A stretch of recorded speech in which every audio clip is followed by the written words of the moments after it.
Imagine a hidden path, winding deep within the ancient forest of your soul. Shadows dance between the trees, and far ahead, a faint golden light glows, a light that belongs only to you. This is the journey of individuation, the sacred, mysterious process that Carl Gustav Jung described as the soul's great quest to become whole. Not the self the world has shaped for you, not the roles you play to survive, but the true, complete, indivisible you that emerges when light and shadow finally embrace. You are being called to this journey. Individuation is not a casual interest. It is the ultimate purpose of human life, according to Jung, to differentiate yourself from the collective, to gather the scattered pieces of your psyche, and to realize the self, the archetype of wholeness that lies beyond the ego. In a world that drags you outward, toward approval, success, distraction, individuation whispers a different command. Turn inward. Descend. Face the mysteries that live beneath the surface. To walk this path, you must first meet the great archetypal forces that shape your inner world. These are not mere ideas. They are living energies, ancient patterns inherited from the collective unconscious of humanity. Let us begin with the persona.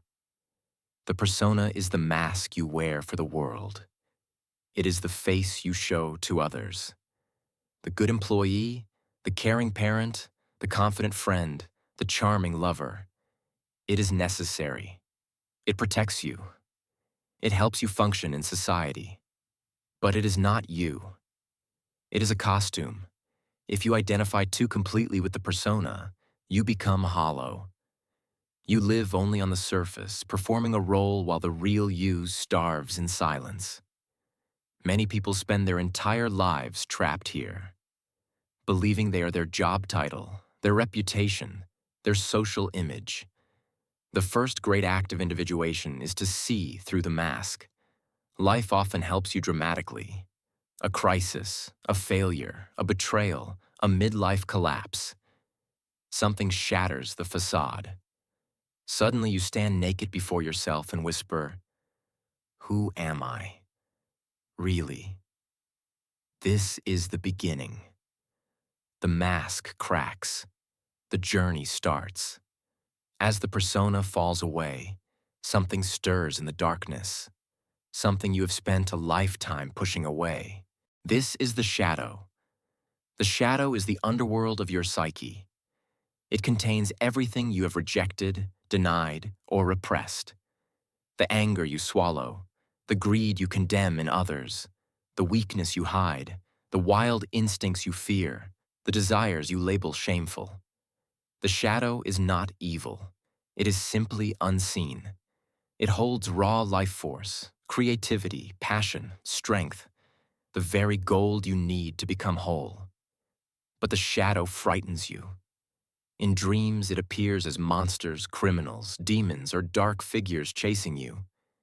In waking life, it shows itself through projection. You rage at someone's selfishness, never seeing your own. You despise arrogance in another, while blind to your own pride. Confronting the shadow is the hero's first great trial. It demands courage beyond measure. You must look into the abyss and say, "This too is me." You must own what you have disowned. This is not about acting out the shadow. It is about integrating it, with compassion, with awareness. When you do, something miraculous happens. Energy returns to you. Vitality you thought lost forever floods back. Creativity awakens. You become less judgmental, more human, more alive. Fail to meet the shadow, and it will meet you. Through accidents, outbursts, addictions, or self-sabotage. The unconscious does not tolerate being ignored forever. This confrontation with the shadow is the first major stage of individuation. Without it, the deeper layers remain sealed. Now, as the shadow begins to soften and integrate, a new figure emerges from the mist, enchanting, seductive, profound. This is the Anima or Animus, your inner counterpart of the opposite sex. If you are a man, she is the Anima, the eternal feminine within your soul. She appears in dreams as a mysterious woman, a goddess, a lover, a guide, a witch, a muse. She brings emotion, intuition, relatedness, beauty, the connecting force of life. If you're a woman, he is the Animus, the inner masculine. He appears as a wise man, a hero, a father, a spirit, or even a commanding voice of opinion. He carries logic, courage, assertion, meaning, the structuring principle. These figures are bridges to the deepest layers of the collective unconscious. They embody qualities society has taught you to suppress. Men are told to be rational, not emotional. Women are told to be nurturing, not assertive. So the opposite lives in exile within. At first, you project the anima or animus onto real people. You fall madly in love, seeing your inner soul image in another. You clash fiercely with someone who carries your unowned qualities. Relationships become charged with magic and conflict. But projection is illusion. True integration requires withdrawing the projection. You must meet this inner figure directly. In dreams, in active imagination, in art, in silence. You dialogue with her. You listen to him. You allow the anima to soften your rigidity, or the animus to strengthen your boundaries. This stage is longer, deeper, more subtle than the shadow work. It transforms you. Moodiness gives way to genuine feeling. Cold logic warms into wisdom. Relationships shift from need to true meeting. Creativity blossoms.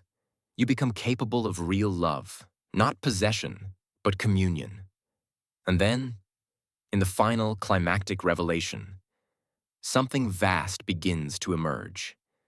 This is the self. The self is the center and the circumference of your psyche. Jung called it the archetype of archetypes, the God image within. It is the union of all opposites, conscious and unconscious, light and dark, masculine and feminine, ego and shadow. It appears in dreams and visions as mandalas, perfect circles of harmony, or as sacred children, divine beings, crystals, the philosopher's stone, the cosmic human. It is symbolized in religions as Christ, Buddha, the Atman, the inner light. The self is not the ego. The ego is a small boat on a vast ocean. The self is the ocean. Realizing the self means the ego learns to serve something greater. You feel centered, yet boundless. Meaning floods your life. Synchronicities, those meaningful coincidences, increase, as if the universe itself guides you. This is the ultimate goal of individuation, the birth of the self, not as a one-time event, but as an ongoing process, a spiral path that circles deeper throughout life. Individuation often intensifies in midlife. The achievements that once satisfied you now feel empty. The soul demands attention. Depression, restlessness, vivid dreams, a sense of meaninglessness. These are not breakdowns. They are calls from the deep. How do you answer? Pay attention to your dreams. They are letters from the unconscious. Keep a journal. Draw the images. Ask what they want. Practice active imagination. Close your eyes, invite an inner figure to appear, and dialogue without censorship. Notice your projections. When someone irritates or enchants you intensely, ask, what part of me am I seeing in them? Read myths, fairy tales, religious symbols. They speak the language of the archetypes. Consider Jungian analysis or depth therapy if the material feels overwhelming. You do not have to walk alone. Remember, individuation is not selfishness. By becoming whole, You become a unique gift to the world. You live authentically. You radiate presence. You contribute something no one else can. Yet the path has dangers. One is inflation, when the ego mistakes itself for the self. You feel omnipotent, chosen, superior. This leads to arrogance or fanaticism. Another is being possessed by an archetype, losing yourself in a role, a belief, a movement. The antidote is humility, humor, and continual self-examination. Jung drew on alchemy to describe this process. The nigredo, the blackening, is the shadow confrontation, the descent into darkness. The albedo, the whitening, is purification and integration. The rubedo, the reddening, is the birth of the philosopher's stone. Wholeness. You are the alchemist. Your psyche is the vessel. Life provides the fire. Jung himself walked this path deeply. In his Red Book, he recorded visions and dialogues with inner figures, confronting chaos, integrating it into meaning. He risked madness to bring back wisdom. You do not need to go that far, but you are invited. Start small. Tonight, recall a recent dream. Notice when you feel strong emotion, anger, envy, longing, and ask gently, what is this telling me about myself? Draw a mandala when you feel scattered. Sit in silence and listen for the quiet voice beneath thought. The archetypes are alive in you. The persona adapts. The shadow empowers. The anima or animus completes. The self fulfills. This is sacred drama. You are the protagonist and the antagonist, the guide, the treasure. As you integrate, something changes. Conflict does not disappear, but harmony arises within it. Opposites no longer tear you apart. They dance. You become indivisible, truly individual, yet deeply connected to all.